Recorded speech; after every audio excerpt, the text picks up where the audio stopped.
बिस्मिल्लाहिर्रहमानिर्रहीम, अस्सलाम वालेकुम। एवन टीवी की न्यूज़ स्टूडियो से मैं हूं अलीशा वासी और मैं हूँ आयशा हमीद। नजर डालते हैं हेडलाइंस की जानिब। फील्ड मार्शल सैयद आसिम मुनीर तकरीब की मेहमान खुसूसी, नेवी के दस्ते की सलामी दी। फील्ड मार्शल का परेड का मुआयना। फील्ड मार्शल ने पास आउट होने वाले कैडेट्स में इनामात तकसीम किए। सवात आबी रेले में बह जाने वाले 10 अफराद की लाशें मिल गईं। 3 लापता सयाहों की तलाश के लिए दूसरे रोज भी ऑपरेशन जारी। 8 मैयतें डस्का पहुंचा दी गई। मर्दान के 2 बच्चे सुपर्द खाक।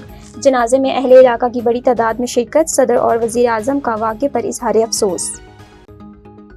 गलियात और गिरदोनवा में बारिश। दफा 144 नाफिज। नदी नालों में नहाने पर पाबंदी लगा दी गई। बारिश का सिलसिला वक्फे वक्फे से 2 दिन तक जारी रहेगा। कराची के मुख्तलिफ इलाकों में सुबह सवेरे बारिश। हवा का कम दबाव सिंध के कई इस्लाक को मुतासिर करेगा। कराची समेत कई शहरों में बादल बरसेंगे। इस्लामाबाद, कश्मीर, गिलगित बलोचिस्तान में बारिश का इम्कान। और गजा में जंगबंदी के बहुत करीब हैं। उम्मीद है आइंदा हफ्ते तक गजा में सीज फायर हो जाएगा। अमेरिकी सदर डोनाल्ड ट्रंप ने कहा कि ईरान ने यूरेनियम की अफसूदगी शुरू की तो दोबारा हमला करेंगे। ईरान में अब कोई जौहरी हथियार नहीं। IAEA ईरानी जौहरी तंसीबात का मुआयना करे। ईरान के सुप्रीम लीडर आयतुल्लाह खामनेई के बयान पर जल्द रद्द अमल दूंगा। कांगो और रावंडा के दरमियान 30 साल जारी जंग खत्म करा दी। शुमाली कोरिया के साथ तनाज़ा जल्द हल होगा। इंडिया कनाडा से तिजारती मुज़ाकरात फौरी खत्म करने का ऐलान।